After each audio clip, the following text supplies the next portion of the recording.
Assalamualaikum dan salam sejahtera, bersama saya Akmal Saleh dan ini Ringkas TVS. Suruhanjaya Pencegahan Rasuah Malaysia SPRM memandang serius maklumat bertajuk konspirasi dan skandal rasuah di Malaysia yang tular menerusi aplikasi WhatsApp. SPRM dalam kenyataannya menafikan dakwaan terbabit yang hanya fitnah semata-mata.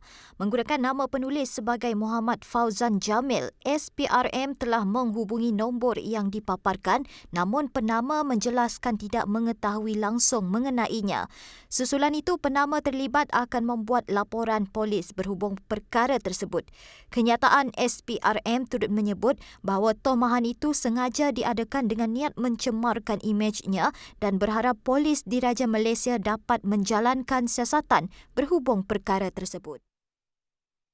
Kementerian Kesihatan akan terus memantau dengan teliti perkembangan strain virus UKB117 walaupun belum dikesan di Malaysia setakat ini, kata Timbalan Ketua Pengarah Kesihatan, Penyelidikan dan Sokongan Teknikal Dr. Hisham Shah Muhammad Ibrahim.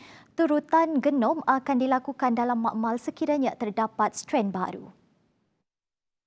Bila pengembara yang mempunyai epidemiological link dengan kawasan-kawasan yang berkaitan ini, kita akan melaksanakan genomic sequencing yang diperlukan kepada orang yang positif kepada COVID-19 ini.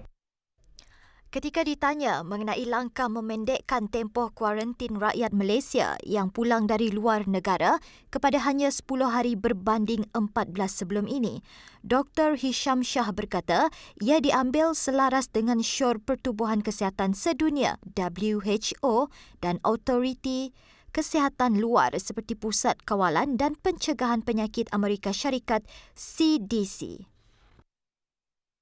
Dulu pada awal pandemik kita tetapkan 14 hari tapi bila kita melihat kepada data luar negara dan lebih penting bila kita lihat daripada data di dalam negara, kita dapati tidak ada banyak perbezaan antara 14 hari kepada 10 hari.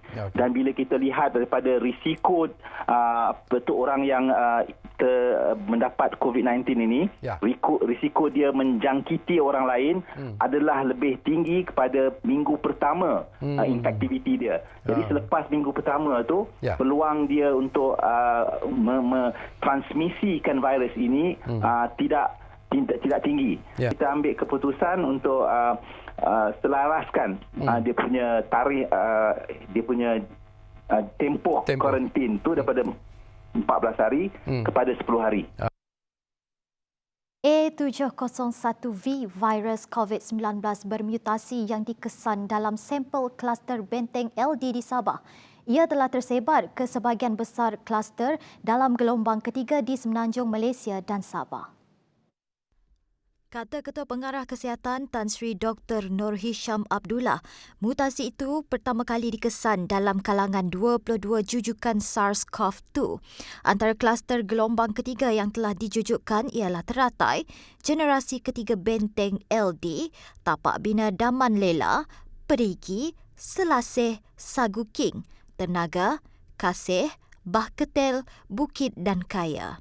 Dedahnya prevalent A701V dalam kalangan kes gelombang ketiga ialah 86%, manakala D614G ialah 100%. Beliau berkata di peringkat global, Afrika Selatan, Australia, Belanda dan England juga melaporkan kehadiran jenis A701V pada waktu hampir sama dengan Malaysia.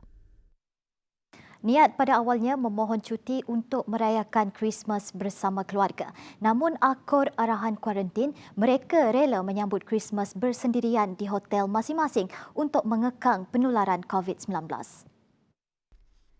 Dikuarantin di sebuah hotel di Kuching selepas tiba dari Kuala Lumpur, Leslie John beranggapan Christmas kali ini adalah istimewa. Ditemani gitar kesayangannya, dia akan menyanyi lagu Christmas bagi menghilangkan kerinduan kepada keluarga. Saya masih lagi di kuarantin. sejak saya balik daripada KL 21 hari bulan yang lepas. Ingatkan nak balik cuti tapi sampai-sampai kena kuarantin. But never mind, mungkin tahun ni special sikit, kita sambut Christmas di hotel. So, kepada semua yang menyambut Christmas, and have a blessed Christmas and Happy New Year. So guys, stay safe, stay strong and have a nice day. Manakala bagi Douglas Chambaidana, keluarga tersayang tidak dilupa malah terus dapat dihubungi dengan adanya teknologi masa kini. Agak sedih lah siapa bersama dengan family di rumah. Tapi sepanjang jangan rituk 25 bulan, ya okey lah kita sempat video call dengan family, tunang dengan kawan semua. Sementara itu, seorang lagi warga Sarawak yang terpaksa menjalani kuarantin di Singapura memberitahu keprihatinan pihak hotel terhadapnya sedikit sebanyak mengubat kerinduan meraihkan perayaan Christmas. I feel very weird celebrating something all by myself, but the hotel made an effort knowing that it is difficult celebrating Christmas alone. They served food that was off the menu and served a decorated cake. Bagi mereka yang berpeluang merayakannya bersama keluarga, prosedur operasi standard tetap diamalkan. Malah ada juga yang mengambil peluang untuk mengeratkan lagi hubungan kekeluargaan dengan pelbagai aktiviti yang dirancang. Sambutan kali ini meriah tetapi sederhana dan kami telah memastikan dan menjalankan SOP. Jikalau jiran terlalu ramai, kami akan pastikan tidak melebihi 20 orang dan kita ikut sistem giliran lah. Syukur, terima kasih pada teknologi yang ada sekarang. Kita mampu menggunakan internet untuk berhubung dan juga aktiviti banyak yang menarik yang telah kita buat, seperti membina Christmas tree sendiri dan bertukar hadiah untuk mengekalkan kemeriahan hari Christmas walaupun pandemik. Bertemu kembali. Kementerian Kesihatan KKM telah mengambil semua langkah penting dalam menjangkakan beberapa unjuran yang dilakukan oleh pelbagai organisasi antarabangsa mengenai situasi pandemik COVID-19 di Malaysia. Menterinya Datuk Seri Dr. Adham Baba berkata pada fasa awal pandemik, JP Morgan dan Institut Penyelidikan Ekonomi Malaysia meramalkan jumlah kes COVID-19 pada pertengahan April akan meningkat antara 5,000 dan 8,000 secara kumulatif. Berikutan itu katanya, pelbagai intervensi kesihatan awam dilakukan menyebabkan bilangannya lebih rendah berbanding ramalan badan tersebut. Pada hakikatnya, jumlah kes yang dilaporkan hanyalah 4,987. Pada masa ini, keadaan di Malaysia juga masih terkawal. KKM telah mempertingkatkan dan menyediakan pelbagai intervensi kesihatan awam serta memastikan kesiapsiagaan hospital.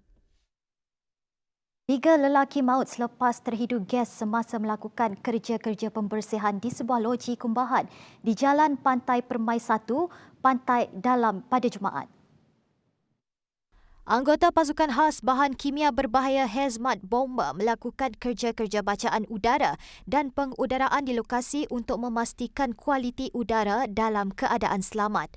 Dalam kenyataan Pusat Gerakan Operasi Jabatan Bomba dan Penyelamat Malaysia JBPM Kuala Lumpur, kejadian tersebut dilaporkan pada jam 2.41 petang yang melibatkan 6 lelaki yang bekerja sebagai kontraktor pembersihan di loji tersebut.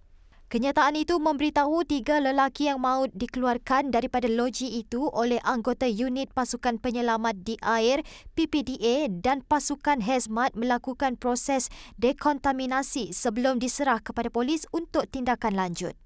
Mangsa mengalami masalah pernafasan akibat terhidu gas dalam loji kumbahan itu.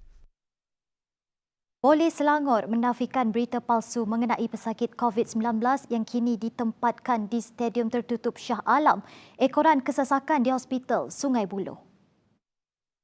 Kata pemangku Ketua Polis Selangor, Dato' Arjunaidi Mohamad, pihaknya mengesan satu video yang tular di media sosial yang memaparkan sekumpulan individu ditempatkan di sebuah stadium tertutup. Arjunaidi menasihatkan orang ramai supaya tidak membuat perkongsian atau menyebarkan berita yang diperoleh dari sumber yang tidak pasti kesahihannya.